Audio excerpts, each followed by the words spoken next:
Hey, folks. Eric Stackelbeck here. Welcome to the Watchman Newscast live stream.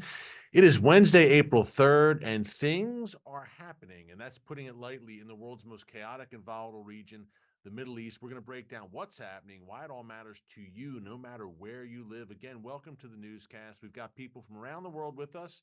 We'll have thousands with us before we are done, and you're with us for such a time as this, as the prophetic chess pieces are moving on the board. Okay, here's the backdrop for what we are about to talk about, and that is Russia. This is a Russian metal shingle. forces The roof increasing behind their me looks presence on the Syrian side of the Golan Heights. That means that they are literally staring across the border into Israel, into the Israeli side of the Golan Heights, a place where I've spent a great amount of time, folks, over the past many, many years. How did we get here? Number one. Number two, what is Europe saying about Israel's strike on Monday, April 1st, which eliminated one of the top terror masters in the Iranian regime, Mohammad Reza Zahedi, a top official in Iran's Islamic Revolutionary Guards Corps? And what comes next now that Israel carried out this daring targeting of Zahedi and eliminated 7 officials from Iran's Islamic Revolutionary Guards Corps in that Damascus strike? What comes next? How does Iran respond? Because you know they will.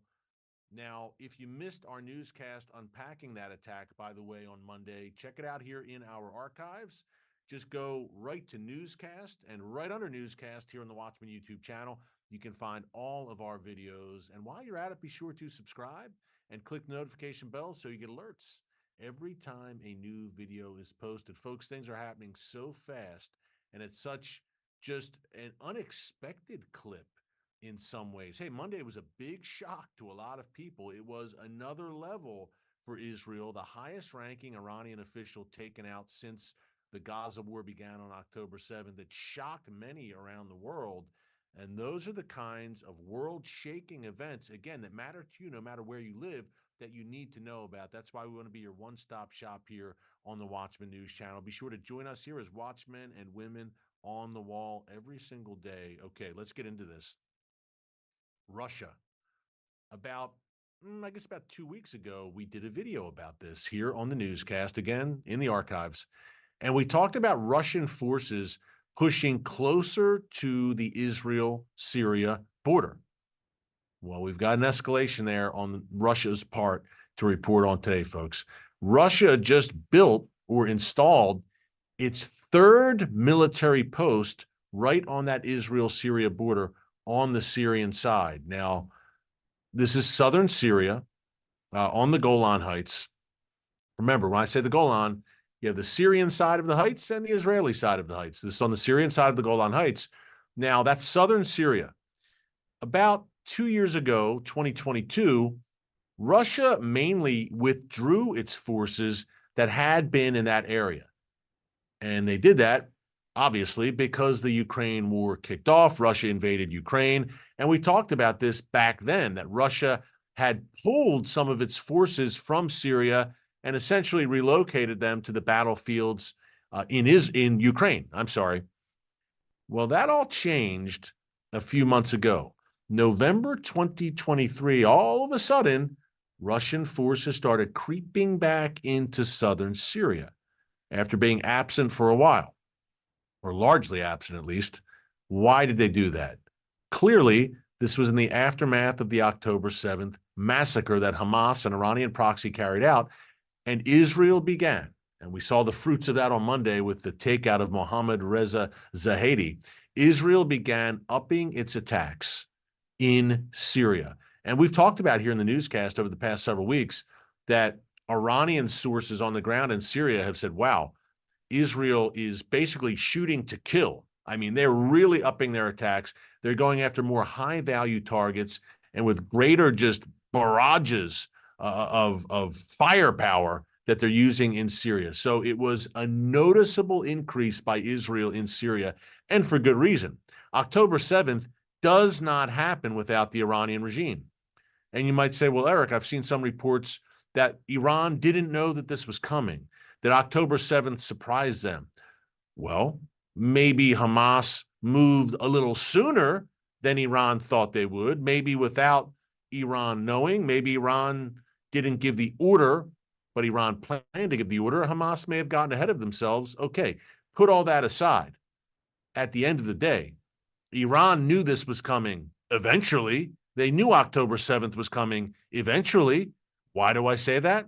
Well, a few weeks before October 7th, we had some 500 Hamas and Palestinian Islamic Jihad operatives in Iran training. I wonder what they were training for. It wasn't for the Olympics. It was for an eventual attack against the world's one and only Jewish state. And Hezbollah to the north has been training for an October 7th style assault on Israel for decades. And this is all at the behest of the Iranian regime. I say all that to say, yeah, Israel has increased its attacks against Iran to send a message. Now, those attacks have mainly been in Syria and in Lebanon, Iranian assets in those two countries. But remember, Iran and Hezbollah are not the only actors in Syria. It's kind of a crossroads for rogue regimes.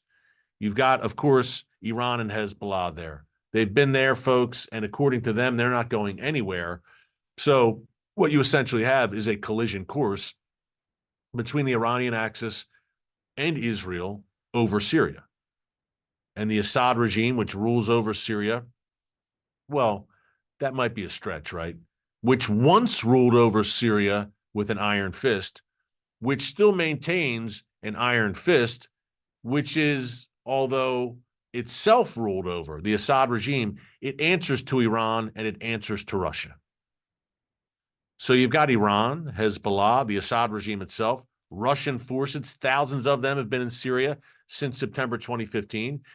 Turkey is there, Erdogan. You've had al-Qaeda, ISIS elements obviously there throughout the years. And many, when I talked about this a little while ago, many commented, what about the United States? They're there too, and they weren't invited. It's okay that Russia, Iran, and Hezbollah are there because they were invited, but America wasn't invited. Well, guess what? ISIS wasn't invited into Syria either, nor was al-Qaeda. Initially, the American troop presence in Syria was because of that. And they'll still say, the Biden administration will still say, we're only in Iraq and Syria to make sure ISIS doesn't rear its head again and reconstitute itself. But that's why American forces entered Syria, because of ISIS. And they say they're still there because of ISIS, because of the threat of ISIS reconstituting itself. But folks, at the end of the day, the real threat in, say, eastern Syria and Iraq, where we have a U.S. troop presence and a small presence, about 900 soldiers in Syria, about a little over 2,000 in Iraq. The main reason they're there is to provide a buffer between Iran and the rest of the region. And that's the real reason. The Iranian regime and its proxies, listen, I was in and around Mosul in northern Iraq, which was the main battlefield against ISIS some years ago, a decade ago. I was with the Kurdish Peshmerga, and they said, look, it just flipped overnight. ISIS was gone, the caliphate was disbanded, and Iranian-backed militias moved right in. So that is the main threat and the main concern of U.S. forces there now. And to me, if the U.S. forces in Iraq and Syria withdraw, then Iran has an easy pass across the region to the Mediterranean Sea, to Israel's doorstep. They've already done it. I mean, look, through Hezbollah in southern Lebanon. So Iran really, in a lot of ways, folks, has accomplished its goal of establishing that arc, stretching from Iran all the way to the Mediterranean. They've encircled Israel with a ring of fire, as we've talked about many, many times. Whether it's Hamas and Islamic Jihad in Gaza, Hezbollah in Lebanon, the Shia militias in Iraq and Syria, the Houthis in Yemen. And now in the West Bank, Judea and Samaria, Iran trying to open a new front against Israel. But all of these rogue actors converge in Syria. So Israel has upped attacks in Syria against Iran and Hezbollah. Because if Israel doesn't do that, if Israel doesn't have freedom of movement in the skies above Syria, then Iran and Hezbollah will continue their long march to the Golan Heights. And they will do what they've done in southern Lebanon, which is establish a terror base on Israel's doorstep. It's already happened in Lebanon. Hezbollah has well over, at this point, 150,000 rockets and missiles pointed at every inch of Israel. So it's already happened at this point in Lebanon. Israel says, no, we won't let you do it in southern Syria as well. We must push you back. That's first. Secondly, we must be able to intercept and destroy weapons convoys and highly advanced precision-guided munitions that Iran is trying to transit through Syria into the hands of Hezbollah in southern Lebanon. And whether it's the Houthis firing rockets and missiles at Eilat, whether it's another rocket hitting Eilat, the southernmost city in Israel, resort town, a beautiful resort town, by the way, on Sunday, launched from Iraq, apparently, whether it's Hamas, Hezbollah. Folks, Israel's had enough. October 7th was the breaking point of Iranian-sponsored terror against Israel, and Israel is now saying, you know what? It's one thing to hit back against the tentacles of the octopus, Hamas, Hezbollah, Islamic Jihad. But what about hitting back at the head of the octopus? And that would be Iran itself. And that brings us to the attack on Monday. And we'll get into Russia in a minute. This has prophetic implications, what's happening with Russia. Let's rewind to Monday real quick, April 1st, an earth-shaking, region-shaking event in the Middle East. And by the way, if you want to hear more about this kind of content, Stackleback Tonight, my brand new show on TBN, every weeknight, Monday through Friday, 7:30 p.m. Eastern Time, with a re-air every night at 10:30 p.m. Eastern Time. So if you missed the first showing, you can certainly catch the second showing every Monday through Friday. And we dig into this a bunch on tomorrow night's show. We've got on-the-ground reporting from Israel. We'll break this down. You won't want to miss it. And tonight, by the way, we've got a report from London.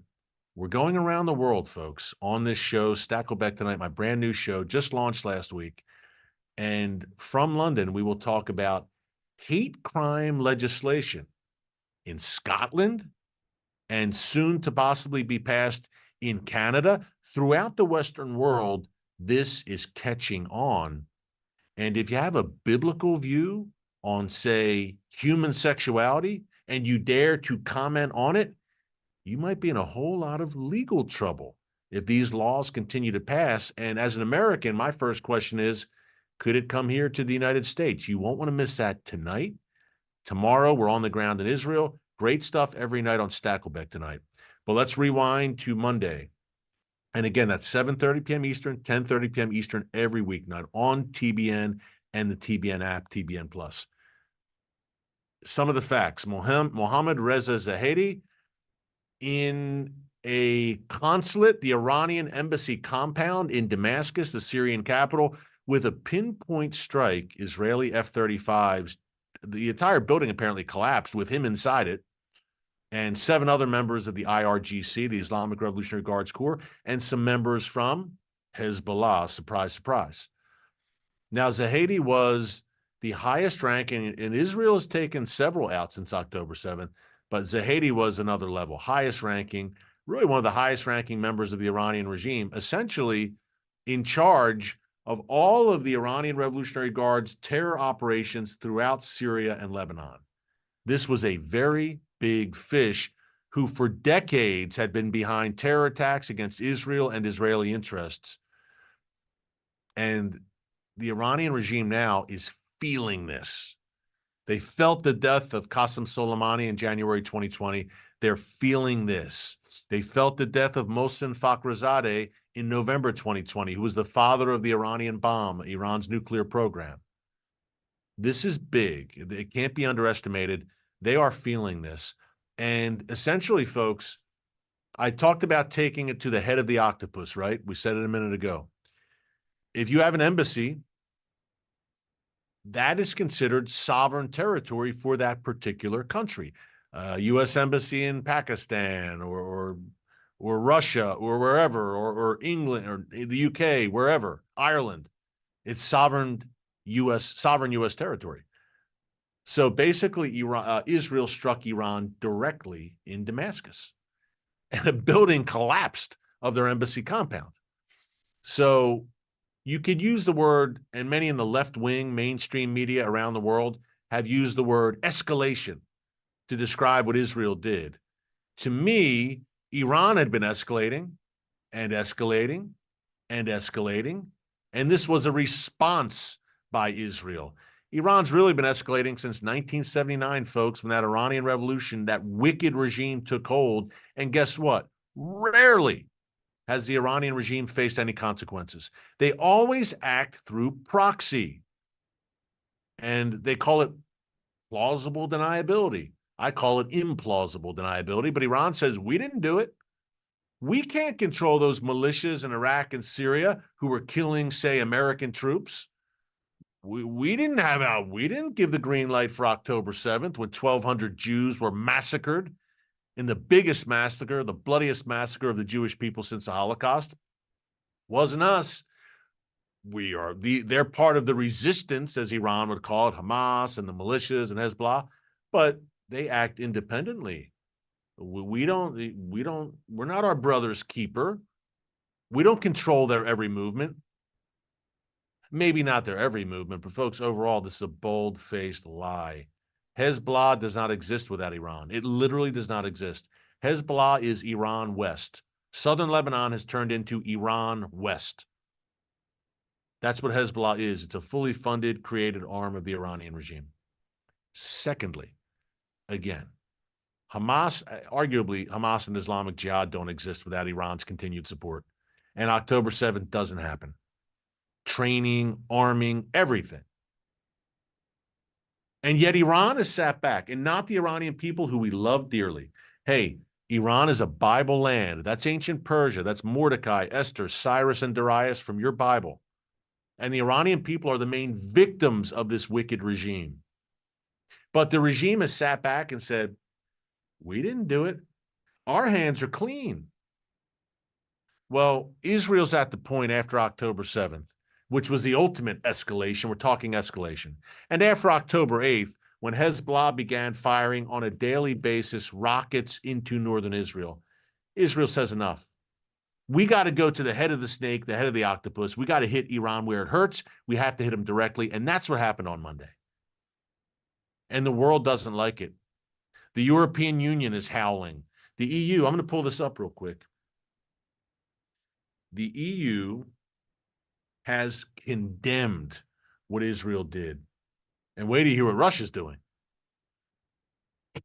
EU, I'm reading this right from the Times of Israel, condemns attack on Damascus mission that killed top Iranian generals. Wait a minute. Let me preface this by saying Europe, in Iran's view, is an enemy of Iran. Iran has carried out attacks on European soil. It's plotted terror in Europe against Iranian dissidents. It considers Europe an infidel enemy. How craven and weak is this of the EU to release this statement? Instead of standing in solidarity with Israel, it shares common enemies with Israel, just as America does. Europe's enemies are Israel's enemies, whether Europe wants to acknowledge it or not, whether the Biden administration wants to acknowledge it or not. They could try to create daylight and distance themselves and save face, distance themselves from reckless Israel, but it doesn't matter. We said last week on the live stream, Iran still groups America and Europe in with Israel.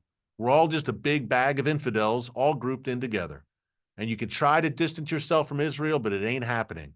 In Iran's eyes, you're one and the same. Great Satan, little Satan. Nonetheless, the Biden administration reportedly on Monday directly contacted Iran and said, hey, we didn't know about this. Hey, we didn't know that Israel was going to do this. The hit on Zahedi in Damascus. How weak. Basically saying, don't hit us. We didn't know. We had nothing to do with this. We swear we didn't do it. How weak. Israel is your greatest ally, if not in the world, at least in the Middle East, your only real ally. And Iran is an enemy of the United States with American blood on its hands. And I'm sure a good chunk of that blood can be traced back to Mohammad Reza Zahedi. Hundreds, if not thousands, of U.S. troops in Iraq over the years, killed by Iranian-supplied IEDs and roadside bombs. The list goes on and on and on. An Iranian journalist was just brutally attacked in London last week, most likely by the regime's agents. And you throw Israel under the bus to the Iranians. We didn't do it. It was all them. We had nothing to do with it. Please don't hurt us. How sad. This European statement. Let's read it, folks. The European Union today condemned the airstrike, and it said in this highly tense regional situation. Why is it tense? Tehran. It is imperative to show utmost restraint. This is dictated to Israel, lecturing Israel. The principle of the inviolability of blah, blah, blah, diplomatic and consular premises and personnel must be respected in accordance with international law. This is Diplo speak, saying that Israel is not respecting international law by striking the Iranian embassy. Whereas if I only saw such fiery statements from the EU every time Iran and its proxies violate international law, but I digress. But there you have it. When Israel looks to the West, it sees weak knees, cravenness. I like to say when I talk about Europe today that Winston Churchill, for instance, is turning in his grave. So Israel at times truly feels alone. Here's the good news. The God of Israel neither slumbers nor sleeps. He's still on the throne. And when it comes to his land and his people, he's very much alert and involved. Number two, there are millions upon millions and many thousands watching this live stream right now of Bible-believing Christians who know that this is not just any other country, not any other land. This is God's land. And he has a great plan for the land of Israel, a prophetic plan. And we'll stand with God's land and God's people, come what may. So that brings us to Russia. Russian forces deploying increasingly to that Israel-Syria border. Some facts here, folks. I mentioned earlier on, 2022, Russian forces mainly left. November 2023, they started to come back. And Israel upped its attacks. In Russia's absence from southern Syria, Israel increased its attacks against Iranian assets there, and with good reason. Now Russia's trickling back. And now, since the beginning of this year alone, folks, in only 3 months, we've had 3 Russian military posts established on the Syrian side of the Golan Heights. Again, Russian forces staring into Israel. 3 military posts in the past 3 months alone. What's happening here? Why is Russia doing this? More from the Jerusalem Post. I'm just going to read this directly to you from my phone. Bear with me. Here we go. The title of this piece in the Jerusalem Post, A Message to Israel, it asks, Russia deploys more forces in Syria's Golan Heights. The forces from Russia's military police were tasked with de-escalating tensions in the Syrian provinces of Quneitra and Dara. Now, folks, I've been on that Golan Heights, that area, that border region many times. Quneitra, Dara, I've, in previous years, looked across the border, saw plumes of smoke, heard the artillery fire as ISIS and other forces were battling the Assad regime right there on Israel's doorstep. Now Hezbollah, Iran, Russia have moved in. It never ends, but it's right there in the Golan. By the way, the Golan, if you haven't been, beautiful. One of the most beautiful regions in Israel, if not on earth. Fresh air, mountainous, God's creation on full display. Russia's defense ministry announced today that it had deployed additional forces in the Syrian-controlled areas of the Golan Heights, where Israel had allegedly struck at an increasing rate over the last few months. The forces from Russia's military police are monitoring the long-standing ceasefire issued as part of the Syrian civil war. Good luck. But Quneitra and Dara are the places, and according to Russia, military posts belonging to the Syrian military are located below the Russian observation post set up to monitor, quote, this is key here, folks, possible provocations. Now, pray tell, what could those provocations be and who would they be from? Israel could be only source of what Russia is talking about there with provocations. So Russia now is perched on Israel's border with Syria. This comes days after, on Monday, Russia roundly condemned that strike in Damascus. No surprise there. There's been some vicious rhetoric by Russia's foreign ministry against Israel in the past 2 years, and we've reported it here in the newscast. So we have the Russian condemnation. Now, the very day, by the way, I mentioned 3 military posts. The third post was just set up on Monday, the day of the takeout of Zahedi. What do we have here? Why? Why is this happening? Folks, number one, it's prophetic. Let's get into that in a second. But let's just mention, I've used this term many times here, talking about the Russia-Iran relationship over the past 2 years. Quid pro quo. Meaning, the Iranian regime has supplied Russia with thousands of attack drones that it's used to great and deadly effect in Ukraine in the past 2 years. It's reportedly also supplying Russia with short-range, medium-range ballistic missiles, as is North Korea also providing armaments, China, the Gathering Storm Coalition, as they call them, as I call them. So they're helping Russia out in a major way militarily. Yes, Russia needs its armaments, its military stockpiles replenished. It's looking to Iran to replenish them. Secondly, Iran is providing diplomatic cover as much as it can at the UN and in other international bodies. Iran has stood by Russia through thick and thin, as most of the world has condemned Russia for the Ukraine invasion. And Russia, a pariah state in many ways now, Iran certainly a pariah state, and they're grouping together. This is not altogether surprising, but Iran is not doing this out of the goodness of its heart. No, no, no. What does Iran get in return? Folks, I believe one aspect of this relationship, the quid pro quo element, is that Iran has to be pressing Russia and saying, hey, the Zionist entity is pretty much embarrassing us left and right in Syria. And Russia, they're doing it under your noses. I can speak. The Zahedi takeout happened on Monday while thousands of Russian troops were firmly entrenched in Syria. Russia's letting this happen. They've called it a deconfliction mechanism with Israel, where basically Israel gives Russia a heads up, says we're going into Syria, make sure you're not around, and Russia says, okay. Russia has stepped back since they entered Syria. Russia entered Syria in September 2015. Russia has stepped back and said, okay, Israel, operate freely. Is that coming to an end? We have to ask. Is the moment at hand? I've had a sense that that's coming, where eventually Russia is going to lay down the gauntlet and say, Israel, no more. We will not allow you to operate freely in Syria any longer, and strike our good friends and allies, Iran and Hezbollah, and the Assad regime for that matter. Is it at an end? As Russia increases forces right on that border. Here we are. And here we are on the cusp as we close here, I believe, of Bible prophecy. People might say, oh, you can't believe that stuff. Well, guess what? Every prophecy in the Bible has come true. There's a 100% accuracy rate, and there's much still to come. And I believe that Russia will eventually lead. I'm not saying it's tomorrow, not even next year, but eventually, who knows? Could be sooner, could be later.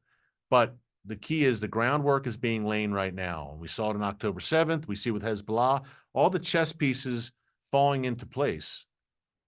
And the book of Ezekiel, chapters 38 and 39, describes a war called the War of Gog and Magog. Funny name, I know, but you should know it. And describes a day when Russia, I believe it's Russia, some differ with me, and that's okay. It's not a salvation issue. We just have a different view on that prophetic passage, and that's okay. Russia, Persia, Iran clearly named. I believe Turkey will be involved in that latter days. Ezekiel calls it a latter days confederation that comes against Israel. Now, they don't get very far, not to give away the ending, spoiler alert, but they perish on the mountains of Israel as God intervenes in a way that he hasn't in such a public way in 2,000 years for the entire world to see. That's coming. But Russia, Iran, Turkey, Do we see? I leave you with this. What do you think?